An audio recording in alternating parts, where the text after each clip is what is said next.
Hello बच्चों। स्वागत है आपका आपके अपने YouTube channel Yadav sir physics वाले। बच्चों, आज हम लोग अपना क्लास 11th का जर्नी स्टार्ट कर रहे हैं और आज हमारा ये पहला लेक्चर है जो कि इंट्रोडक्टरी लेक्चर होगा चैप्टर नंबर 2 का। अगर आप सोचेंगे कि हम चैप्टर नंबर 1 क्यों नहीं करा रहे, तो बच्चों चैप्टर नंबर 1 में कुछ भी काम का नहीं है, सब आपका थियोरेटिकल इन्फॉर्मेशन है।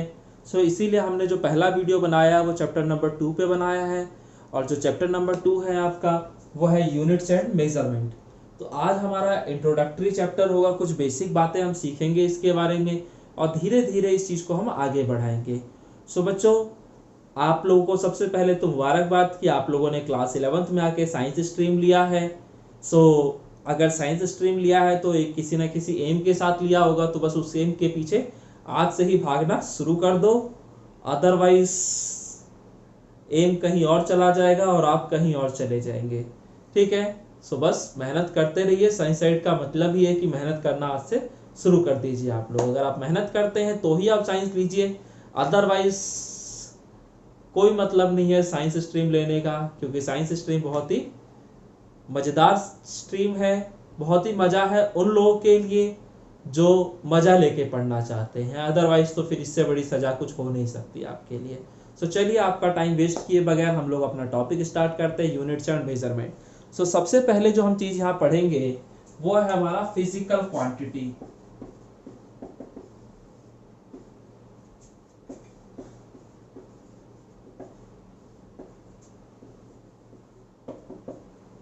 बच्चों, मैं आपको पहली चीज बता दूं कि आप मेरे साथ साथ चलिएगा और जो भी मैं पढ़ाता जा रहा हूँ उसके नोट्स अपने हाथ से बनाइएगा, क्योंकि दुनिया के सबसे बेहतरीन नोट्स वो होते हैं जो आप अपनी खुद की मेहनत से बनाते हैं, क्योंकि वो आपको लंबे समय तक याद भी रहते हैं और उसमें जो अच्छी बातें होती हैं वो आप लोग ऐड कर सकते हैं, जो आपके हिसाब से इंपॉर्टेंट है, जो आपको लगता है कि हाँ यार ये चीज़ मैं भूल सकता हूँ या जो कुछ भी है।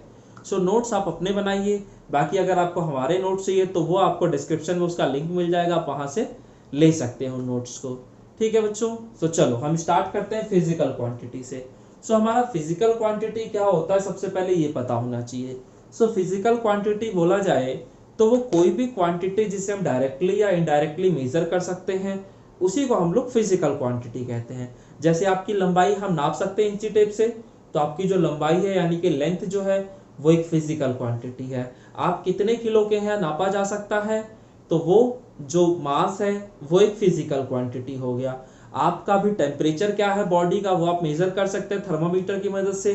Temperature is a physical quantity. तो वो कोई भी चीज जिसे आप डायरेक्टली या इनडायरेक्टली मेजर कर सकते हैं उसी को आप लोग फिजिकल क्वांटिटी कह सकते हैं।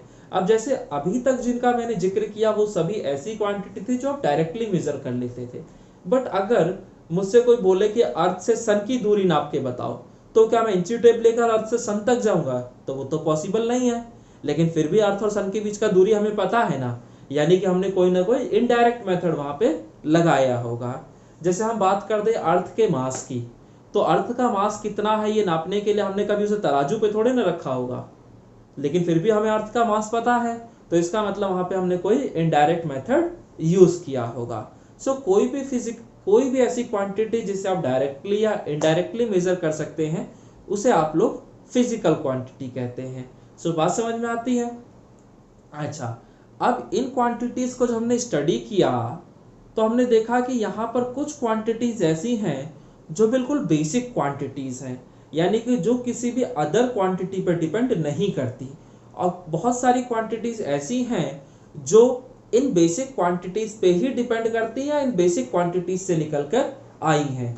तो वो क्वांटिटीज जो बिल्कुल बेसिक हैं यानी कि फंडामेंटल हैं, तो उन्हें हम लोग फंडामेंटल क्वांटिटीज कह देते हैं, और बाकी सारी क्वांटिटीज जो इन पे डिपेंड करती हैं उन्हें हम लोग कह देते हैं डेराइव्ड क्वांटिटी। जैसे आप लोग इंग्लिश की अगर बात करते हैं, इंग्लिश लैंग्वेज की, तो उसमें अगर मैं पूछूं कि इंग्लिश लैंग्वेज की जो बेसिक यूनिट्स है वो क्या है, तो आप कहोगे सर ABCD। ठीक है, जो हमारे 26 कैरेक्टर्स हैं यानी कि 26 जो हमारे अल्फाबेट्स हैं वही तो हमारा बेसिक यूनिट्स है ना भाई। उन्हीं 26 अल्फाबेट्स को आगे पीछे करके मिला जुला के हमने पूरे वर्ड्स बनाया और फिर उन वर्ड्स से अपना सेंटेंस बनाया और सेंटेंस से आपने पैराग्राफ ऐसे जो था वो सब कुछ बना दिया। तो बेसिक यूनिट क्या है आपका? अल्फाबेट्स हैं, 26 अल्फाबेट्स। उन्हीं अल्फाबेट पे बाकी सारी चीजें डिपेंड करती हैं। तो ऐसे ही फिजिक्स में भी हमारी जितनी भी फिजिकल क्वांटिटीज हैं वो सभी की सभी 7 फंडामेंटल क्वांटिटीज पर डिपेंड करती हैं। तो वो सातों फंडामेंटल क्वांटिटीज क्या होती हैं तो वो मैं अभी आपको बोर्ड पे लिख के दिखा दूंगा।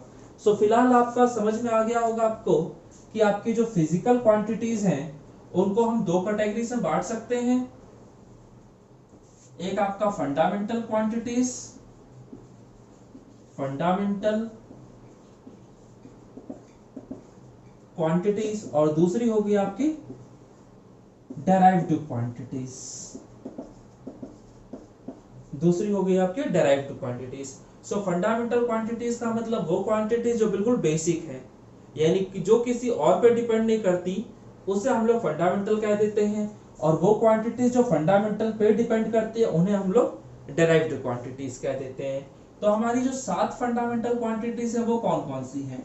तो वो हो गया mass, length, time, temperature,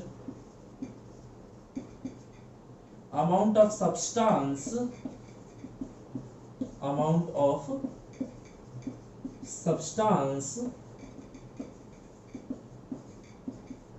electric current,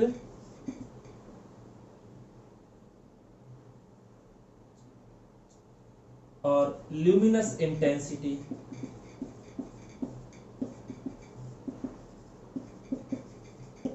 सो बच्चों ये सब हमारी सातों की सातों फंडामेंटल क्वांटिटीज हैं, और इन क्वांटिटीज पर डिपेंड करने वाली जितनी भी चीजें सब आपके डिराइव्ड है, चाहे आपका प्रेशर हो जाए, चाहे आपका फोर्स हो, चाहे स्पीड हो, चाहे आपका कुछ भी हो, तो ये सब के सब आपकी डिराइव्ड क्वांटिटीज के एग्जांपल हो गए। सो आपको समझ में आ रहा है कि फंडामेंटल क्वांटिटीज क्या है, डिराइव्ड क्वांटिटीज क्या है। अब फंडामेंटल क्वांटिटीज को एक्सप्रेस करने के लिए जो हम यूनिट्स यूज करते हैं उन्हें हम फंडामेंटल यूनिट्स कह देते हैं, और डिराइव्ड क्वांटिटीज को एक्सप्रेस करने के लिए जो यूनिट्स यूज किए जाते हैं उसे हम डिराइव्ड यूनिट्स कहते हैं। यानी यूनिट्स भी हमारे दो तरीके के हैं, एक फंडामेंटल यूनिट्स और एक आपका डिराइव्ड यूनिट्स। सो डिराइव्ड यूनिट्स वो हैं जो डिराइव्ड क्वांटिटीज को एक्सप्रेस करने के लिए यूज की जाती हैं, और फंडामेंटल यूनिट्स वो हैं जो फंडामेंटल क्वांटिटीज को एक्सप्रेस करने के लिए यूज की जाती हैं। तो यहां से आपको फंडामेंटल यूनिट्स और डिराइव्ड यूनिट्स का भी पता चल रहा होगा। अब अगर हम बात करते हैं तो कोई हमसे पूछ सकता है कि भाई हमारी कितनी यूनिट्स होती हैं। तो हालांकि देखने में तो फिजिकल क्वांटिटीज हमारी बहुत सारी हैं, तो इस हिसाब से यूनिट्स तो हमारी बहुत सारी होनी चाहिए, लेकिन सभी फिजिकल क्वांटिटीज आपस में एक दूसरे से इंटर रिलेटेड हैं, और इस वजह से जो हमारी यूनिट्स होती हैं वो बहुत लिमिटेड नंबर ऑफ यूनिट्स होते हैं जिनकी हमें जरूरत होती है। ठीक है, तो ये समझ लीजिएगा कि यूनिट्स जो हमारी वो बहुत सारी नहीं होती हैं, क्योंकि हमारी जितनी भी फिजिकल क्वांटिटी वो सब एक दूसरे के साथ इंटर रिलेटेड है इस वजह से। तो ये आपका बेसिक सा खेल था, समझ में आ रहा होगा। अब इसके बाद मैं जब नापने तौलने की बात करता था तो नापने तौलने का काम होता कैसे था। जैसे अगर मैं मार्केट में गया, मैंने किसी दुकान से सेब खरीदे, ठीक है, और मैंने सेब उठाकर दुकानदार को दे दिए, तो दुकानदार उसका पहले वजन तौलेगा ना कि भाई कितने किलोग्राम सेब है ये। तो उसके लिए वो करता क्या, आप उसके बेसिक प्रोसेस को समझना। तो उसने क्या किया, तराजू के 2 पलड़े थे, एक पलड़े में उसने मान लिया जाए आपका फल रख दिया, और दूसरे पलड़े में बाट रखने लगा। पहले 1 किलो का बाट रखेगा, फिर 2 किलो का, फिर 2.5 किलो का, फिर जैसे जैसे उसका रखना होगा वो रखेगा। और मान लिया जाए कि जब उसने 5 किलो का बाट रखा तो उसका तराजू बैलेंस हो गया। इसका मतलब क्या निकला कि अब आपका जो सामान है उसका वजन 5 किलोग्राम है। ठीक है, तो सामान का वजन जो 5 किलोग्राम आया वो आया कैसे? तो उसमें उसने आपके सामान के मास का कंपैरिजन किया है एक स्टैंडर्ड यूनिट ऑफ मास से, जो कि इंटरनेशनली एक्सेप्टेड है, भाई 1 किलो का बाट है, आप इंडिया में रखिए, चाहे चाइना चले जाइए, चाहे अफगानिस्तान चले जाइए, चाहे पाकिस्तान चले, कहीं भी चले जाइए, वो 1 किलो का बाट स्टैंडर्ड है ना, हर कोई उसे एक्सेप्ट करेगा, और उससे आप तौलोगे तो कोई ऑब्जेक्शन नहीं करेगा। लेकिन मार्केट में जब आप जाते होगे तो कई बार कुछ दुकानदार ऐसे होते हैं कि 1 किलो के बाट की जगह वो ईंट या पत्थर का एक टुकड़ा रख लेते हैं और उससे तौलते हैं आपके सामान को। तो आप तुरंत ऑब्जेक्शन कर दो, भाई ये क्या कर रहा है, नहीं नहीं इससे मैं सामान नहीं लूंगा, ठीक है। तो वो जब तक एक्चुअल बाट यूज नहीं करेगा, जो इंटरनेशनली एक्सेप्टेड स्टैंडर्ड यूनिट है, जब तक उसको यूज नहीं करेगा तब तक अपना मेजरमेंट सही नहीं मानते हैं, ठीक है। तो उसने अगर आपका सामान तौला तो क्या बोल रहा है कि जी आपका जो वजन है वो 5 किलोग्राम है। तो यहाँ जो 5 है वो न्यूमेरिकल वैल्यू को रिप्रेजेंट कर रहा है, वो आपके न्यूमेरिकल वैल्यू को रिप्रेजेंट कर रहा है। और यहाँ जो किलोग्राम है वो आपके यूनिट को रिप्रेजेंट कर रहा है। तो आपका जो सामान है, जो फिजिकल क्वांटिटी है, उसके मेजरमेंट को अगर मुझे एक्सप्रेस करना है तो उसके लिए मुझे दो चीजों की जरूरत पड़ रही है, एक न्यूमेरिकल वैल्यू और दूसरी उसके साथ उसकी यूनिट। क्योंकि अगर मैं सिर्फ बोल दूं कि 5, तो 5 का मतलब क्या, 5 रुपया, 5 किलोग्राम, 5 लीटर, 5 मीटर, क्या 5, तो वो आपको बताना पड़ेगा कि 5 किलोग्राम। तो ये बात समझ में आती है आप लोग को। अच्छा, इसमें भी एक चीज मैं कह सकता हूं कि जो हमारा 5 किलोग्राम है सामान, तो चाहे मैं ये बोल दूं कि मेरा जो सेब है वो 5 किलोग्राम है, और चाहे मैं ये बोल दूं कि मेरे पास जो सेब है वो 5000 ग्राम है, तो यहाँ पे इन दोनों का मतलब जो है तो सेम ही, लेकिन किलोग्राम और ग्राम में जो यूनिट है वो छोटी कौन सी है, तो ग्राम छोटी यूनिट है और किलोग्राम बड़ी यूनिट है। तो जैसे आपने यूनिट को छोटा किया, आप देख रहे हैं कि आपकी जो न्यूमेरिकल वैल्यू है वो बड़ी हो जा रही है, ठीक है। यानी कि यूनिट जितना छोटा होगा उसके साथ वाली जो न्यूमेरिकल वैल्यू होगी वो उतनी ही बड़ी हो जाती है, ठीक है। तो अगर मैं इसे इन जनरल लिखना चाहूं तो मैं लिख सकता हूं ना कि Q is equal to N1, U1 is equal to N2, U2। तो ये हमारा किसी भी फिजिकल क्वांटिटी को लिखने का तरीका होता है, यानी कि जो हमने मेजरमेंट किया है उसको मुझे अगर एक्सप्रेस करना है तो वो मैं हमेशा इस तरीके से करता हूं कि Q is equal to N1, U1 या फिर N2, U2। तो ये इतना खेल आप लोग को समझ में आ रहा होगा, ठीक है बच्चों। चलो तो अब इसके हम बढ़ते हैं थोड़ा सा आगे। तो हमारा जो अगला टॉपिक है वो है systems of units. So systems of units को समझने से पहले हम कुछ बेसिक बातें समझ लेते हैं, जिससे कि आपको ये टॉपिक समझने में बहुत हेल्प मिलेगी। तो देखो, होता क्या था पहले कि हर देश की अपनी अलग भाषा थी। इंडिया वाले अपना हिंदी में बात करते हैं, चाइना वाले चाइनीज में बात करते हैं, जापान वाले जापानीज में, और जर्मन वाले जर्मन में बात करते हैं। जो जर्मनी के लोग थे वो जर्मन में बात करते थे। तो अगर हमारे देश का कोई व्यापारी चाइना जाता है, या चाइना का कोई व्यापारी जापान जाता है, या जापान का कोई व्यापारी जर्मनी जाता है, तो उन्हें, आपको नहीं लगता कि ट्रेडिंग करने में बड़ी दिक्कत होगी? क्योंकि मुझे हिंदी आती है और चाइना वालों को हिंदी आती नहीं है, तो वो आपस में कम्युनिकेट कैसे करेंगे, वो अपना सामान बेचेंगे कैसे, खरीदेंगे कैसे, यानी ट्रेडिंग होगी कैसे? तो ऑब्वियसली एक बहुत बड़ा इशू था। तो इस इशू को रिजॉल्व करने के लिए किया क्या गया? तो इसके लिए हमने एक ऐसी लैंग्वेज को चुना जो कि इंटरनेशनली एक्सेप्टेड हो, यानी कि विश्व में आप कहीं भी चले जाओ, हर जगह वो लैंग्वेज अनिवार्य हो, यानी आपको आनी चाहिए। तो अगर वो लैंग्वेज आपको आती है तो आप दुनिया के किसी भी कोने में चले जाइए, आपका काम हो जाएगा। जैसे हमने अगर बात करते हैं तो जो इंटरनेशनली एक्सेप्टेड लैंग्वेज है वो कौन सी है? इंग्लिश है। तो अगर आपको इंग्लिश आती है तो आप इंडिया में हैं तो भी आपका काम चल जाएगा, आप चाइना चले जाएंगे तो वहां भी आपको काम चल जाएगा, क्योंकि चाइनीज भी जो हैं उन्हें चाइनीज के साथ साथ इंग्लिश भी आती होगी। हमारे इंडिया वाले जो हैं उनको भी हिंदी के साथ साथ इंग्लिश आती है, इंग्लिश सिखाई जाती है उनको। तो कहीं ना कहीं एक कॉमन लैंग्वेज हो गई जो कि हर जगह काम आ रही है।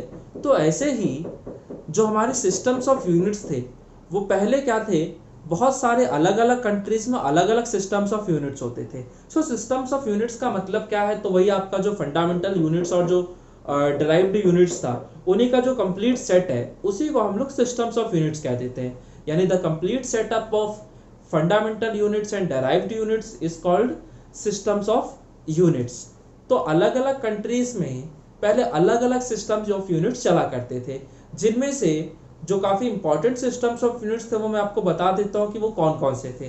तो हमारे 3 सिस्टम्स ऑफ यूनिट्स थे जो बहुत ही इंपॉर्टेंट थे, जिसमें हमारा एक था एमकेएस सिस्टम, दूसरा था आपका सीजीएस सिस्टम, और तीसरा था हमारा एफपीएस सिस्टम। तो एमकेएस सिस्टम की अगर बात करता हूं तो नाम से पता चल रहा होगा, एम का मतलब मीटर, के का मतलब किलोग्राम और एस का मतलब सेकंड। यानी कि यहाँ पर ये जो सिस्टम ऑफ यूनिट था, इसमें मास, लेंथ और टाइम को रिप्रेजेंट करने के लिए हमने क्या यूज किया, तो लेंथ को मीटर में नापा जाता था, मास को किलोग्राम में और टाइम को सेकंड में। ऐसे ही जो सीजीएस सिस्टम था, यहाँ पर सेंटीमीटर ग्राम सेकंड, यानी यहाँ पर लेंथ को नापने के लिए सेंटीमीटर, मास को नापने के लिए ग्राम और टाइम को नापने के लिए सेकंड यूज किया जाता था। और ये हो गया आपका एफपीएस सिस्टम, यानी फुट, पाउंड और second.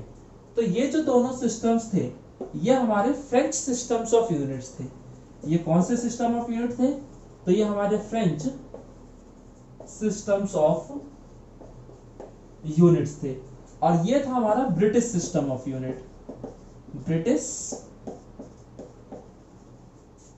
System of unit. So बात समझ में आती है। तो आपको नहीं लगता कि यहाँ पर भी वही वाली प्रॉब्लम आएगी।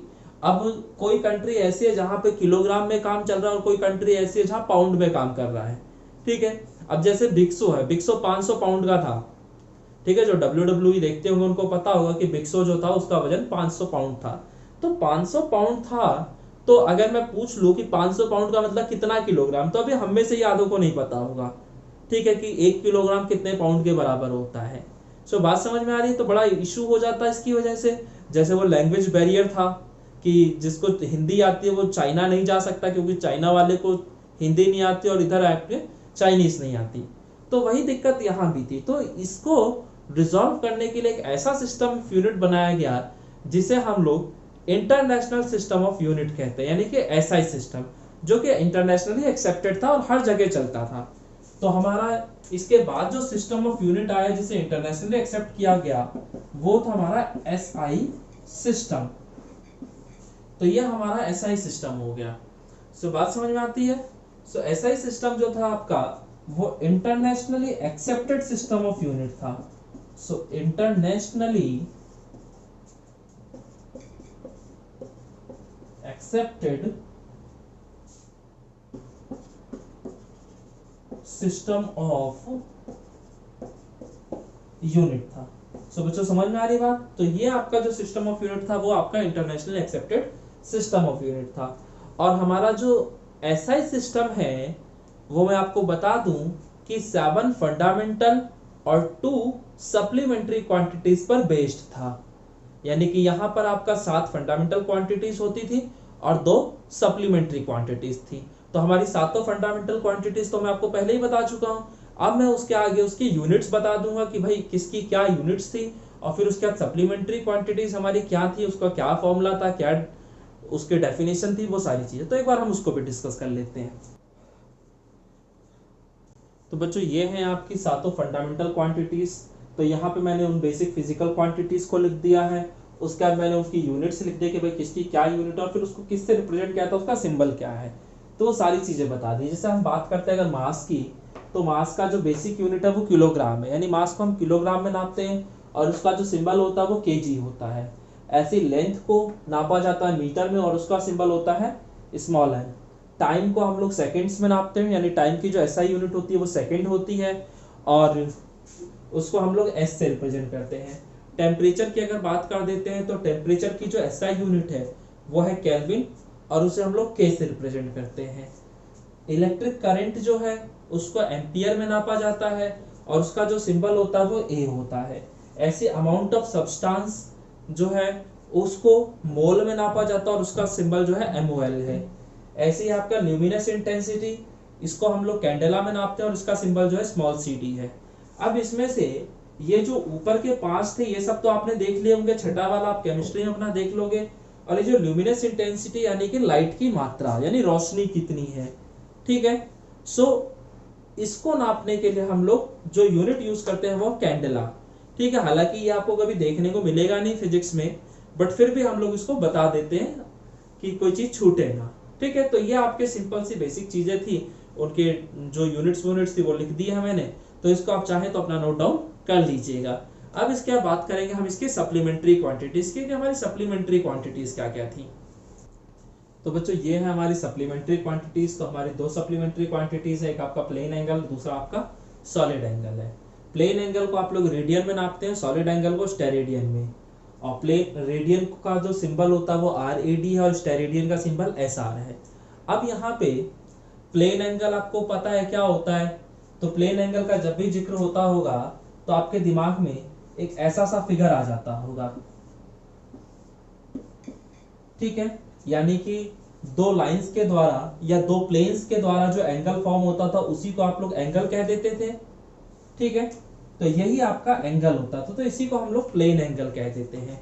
और यहाँ पे आपको पता है कि ये जो है ये रेडियस हो जाता था, ये लेंथ ऑफ आर्क होता है और ये हमारा एंगल होता था। तो यहाँ पे हमारा जो फॉर्मूला होता था वो होता था theta angle is equal to length of arc बटे में रेडियस।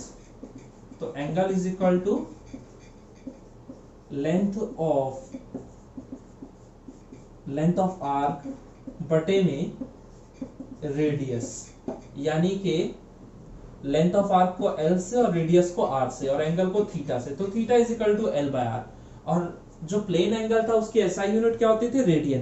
तो अगर मुझसे कोई कहे कि 1 रेडियन को डिफाइन कर दीजिए, अगर कोई मुझसे कहता है कि 1 रेडियन को डिफाइन कीजिए, तो भाई 1 रेडियन है तो आपका एंगल ही, तो अब एंगल की वैल्यू 1 के बराबर कब आएगी, यानी 1 रेडियन के बराबर कब आएगी, तो जब भाई लेंथ ऑफ आर्क और रेडियस दोनों की वैल्यू बराबर हो। तो जब ये दोनों बराबर होंगे तो कट जाएंगे आपस में, और इनके कटने की वजह से जो यहाँ पे थीटा की वैल्यू आ जाएगी वो 1 रेडियन आ जाएगी। यानी कि अगर मुझे 1 रेडियन को डिफाइन करना है तो मैं क्या कहूंगा कि जब लेंथ ऑफ आर्क रेडियस के बराबर होगा तो आपका थीटा 1 रेडियन के बराबर हो जाएगा। So 1 radian is defined as the angle subtended at the centre by an arc of length equal to the radius of the circle। so बात समझ में आती है कि 1 रेडियन वो एंगल है जो कि सर्कल के सेंटर पे फॉर्म होता है एक ऐसे आर्क के द्वारा जिस आर्क की लंबाई सर्कल की रेडियस की लंबाई के बराबर हो, क्योंकि भाई जब ये दोनों बराबर होंगे तभी तो ये कैंसिल आउट होके 1 आएगा यहाँ पे। सो बात समझ में आती है। तो इस तरह से मैं 1 रेडियन को डिफाइन कर सकता हूँ। सो ये आपका प्लेन एंगल का कहानी समझ में आता है। प्लेन एंगल आप बचपन से देखते आ रहे हैं। सॉलिड एंगल बस आपके लिए थोड़ा सा नई चीज होगी। सो अगर मैं बात करता हूं सॉलिड एंगल की, तो सॉलिड एंगल की जो एसआई यूनिट है वो है आपका स्टेरेडियन, ठीक है। तो यहां पर जो सॉलिड एंगल का फॉर्मूला होता था वो होता है सरफेस एरिया बटे में रेडियस का स्क्वायर, ठीक है। ये ऊपर की तरफ जो लिखा है आपका ये सरफेस एरिया है। तो अगर सोचो सॉलिड एंगल को हम नापते हैं स्टेरेडियन में, तो 1 स्टेरेडियन किसके बराबर होगा, तो फॉर्मूला बन गया भाई सरफेस एरिया बटे में रेडियस का स्क्वायर बटे में रेडियस का स्क्वायर। तो मुझे बताओ ये सॉलिड एंगल जो है, यानी कि अगर कोई आपसे बोल देता है कि 1 स्टेरेडियन को डिफाइन करो कि भाई 1 स्टेरेडियन क्या है, तो 1 स्टेरेडियन एंगल उतना एंगल होगा जब कोई सरफेस है जिसका एरिया रेडियस के स्क्वायर के बराबर हो, यानी ऊपर और नीचे वाली दोनों चीजें बराबर हो तो वो कट जाएंगी और उनके कटने से जो आपका स्टेरेडियन होगा सॉलिड एंगल वो 1 स्टेरेडियन के बराबर आ जाएगा। सो फर्स्ट ऑफ ऑल तो पहले हम ये समझ लें कि सॉलिड एंगल है कौन सा एंगल। तो देखो इसको लेकर मैं आपको कुछ एग्जांपल दे सकता हूं। जैसे मार्केट में आपका तरबूजा बिकता है, आप तरबूजा खरीदने जाते हैं तो तरबूजे वाला क्या करता है, पहले अपने चाकू से इस तरीके से उसके अंदर निशान बनाता है और एक पीस आपको ऐसे करके निकाल के दे देता है, ठीक है। यही किया उसने। तो वो जब उसने पीस निकाल के दिया आपको, तो उसके बाद जो वहां पे स्पेस क्रिएट हुआ है उस स्पेस के द्वारा जो एंगल बन रहा होगा वही एंगल आपका सॉलिड एंगल होगा। या फिर ऐसे समझ लो आप आइसक्रीम पार्लर में जाते हैं, ये आपका कोन है आइसक्रीम वाला, उसके बाद क्या करता है बंदा इसके अंदर आइसक्रीम भर देता है आपकी और ये फिर ऐसा बन जाता है आपका, ठीक है, इस तरीके से। तो यहां पर ये जो एंगल फॉर्म हो रहा है, ये जो एंगल फॉर्म हो रहा है इस एंगल को आप लोग सॉलिड एंगल कह देते हैं। समझ में आता है। तो इस एंगल को आप सॉलिड एंगल कह देते हैं। तो ये अगर उस स्फेयर का सेंटर है, अगर ये एक मान लो एक ऐसा स्फेयर टाइप का है, ठीक है, तो ये जो कोन है इस पे जो आइसक्रीम लगा, इससे ये आपका इस तरह का फॉर्म हो गया। एग्जैक्ट फिगर नहीं बना पा रहा हूं मैं, बट फिर भी आप मोटा मोटा समझ सकते हैं यहां से। तो यहां पर ये जो सरफेस है इसका जो एरिया है और ये जो स्फेयर का रेडियस है, अगर मैं इसका स्क्वायर कर दूं और ये दोनों बराबर हो जाएं, तो जो सॉलिड एंगल होगी उसकी वैल्यू 1 स्टेरेडियन के बराबर आ जाएगी। सो बात समझ में आती है। ऐसे अगर बहुत सारे कोण लेता हूं, एक कोण मैंने ऐसे रख दिया, दूसरा कोण ऐसे, तीसरा कोण ऐसे, चौथा कोण ऐसे, तो इस तरीके से अगर मैं रखता चला जाऊं तो एक पूरा स्फेरिकल रीजन क्रिएट हो जाएगा। और उस स्फेरिकल रीजन में अगर ये मैंने छोटा एक स्फीयर ले लेता हूं, सिंगल एक स्फीयर ले लेता हूं, तो उसका ये जो यहाँ पे सरफेस एरिया है, ये सरफेस एरिया अगर इस रेडियस के स्क्वायर के बराबर आ जाएगा तो ये दोनों कट जाएंगे और यहाँ पर जो आपका सॉलिड एंगल बनेगा वो 1 स्टेरेडियन होगा। सो 1 स्टेरेडियन क्या, मैंने वो भी आपको समझा दिया, और सॉलिड एंगल क्या होता है तो वो प्रैक्टिकली मैंने आपको दिखा भी दिया। ठीक है, आप एक और एग्जांपल ले लीजिए। जब आंधी तूफान आता है तो आपने देखा होगा बच्चों को क्या करते हैं, वो लोग पॉलिथीन लेते हैं और पहले पॉलिथीन को ऐसे ब्लेड से काटा और उसके जो चारों कोने होते हैं उन चारों कोनों को धागे से बांध के और नीचे एक लक्कड़ से लगाकर और ऐसे उड़ा देते हैं, तो वो ऐसा पैरासूट बन के नीचे आता है। तो वहां पे वो जो चारों धागे हैं उनके द्वारा जो एंगल बन रहा होगा वो एंगल जो है वो आपका सॉलिड एंगल कहलाएगा। समझ में आता है। तो वो जो पॉलिथीन है उसका सरफेस एरिया अगर ये जो धागा बांधा है इसके रेडियस के स्क्वायर के बराबर हो जाए तो ये जो एंगल यहाँ फॉर्म हुआ है वही एंगल आपका 1 स्टेरेडियन के बराबर हो जाएगा।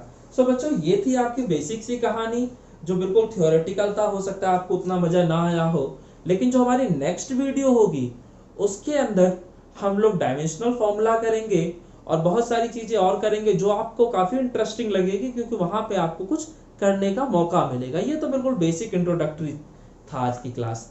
सो बच्चों अगर आपको वीडियोस अच्छी लगती हैं और आपको लगता है कि हाँ आपको चैनल सब्सक्राइब कर लेना चाहिए जिससे कि आपको आने वाली वीडियोस भी देखने को मिल सके, सो प्लीज़ आप चैनल सब्सक्राइब कर दीजिए जिससे कि हमारा मोटिवेशन लेवल भी और हाई हो जाए और हम आपके लिए और अच्छी अच्छी वीडियोस बना पाएँ। सो बच्चों मिलते हैं फिर हम लोग नेक्स्ट वीडियो में, तब तक आप रखिए अपना ख्याल। सो ओके बच्चों, बाय।